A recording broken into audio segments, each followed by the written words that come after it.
అందరికీ నమస్కారం. Welcome to Nimmana's kitchen. తామర గింజలతో చక్కటి గ్రేవీ కర్రీని ఈరోజు వీడియోలో చూపిస్తున్నాను. తామర గింజలతో కూరేంటి అని ఆలోచిస్తున్నారేమో. భలే రుచిగా ఉంటుంది. చపాతీ, రోటీ, పరోటా, బిర్యానీ ఇంకా దేంతో అయినా సర్వ్ చేసుకోవచ్చు. ఒక్కసారి తింటే మళ్ళీ మళ్ళీ కావాలంటారు. మరి ఈ కర్రీని ఎలా చేసుకోవాలో ఇప్పుడు చూసేద్దాం.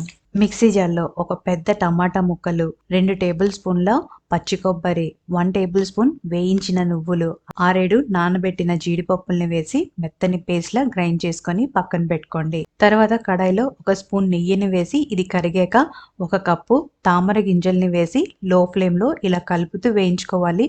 తామర గింజలు ఇలా క్రిస్పీగా అయ్యాక వీటిని పక్కన పెట్టుకోండి.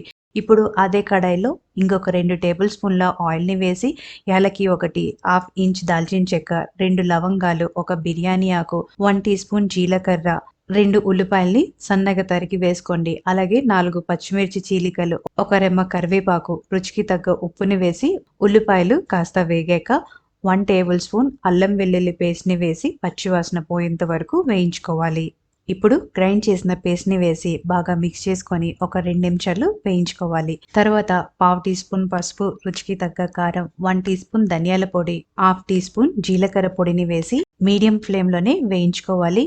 ఆయిల్ ఇలా రిలీజ్ అయ్యేంత వరకు ఫ్రై చేసుకోండి. తర్వాత 1 గ్లాస్ వాటర్ని వేసి 2-3 మినిట్స్ ఉడికించి తర్వాత వేయించుకున్న తామర గింజలు అలానే హాఫ్ టీ స్పూన్ గరం మసాలాని వేసి ఇంకో 2-3 మినిట్స్ ఇలా గ్రేవీ థిక్గా అయ్యేంత వరకు ఉడికించి దించేయండి.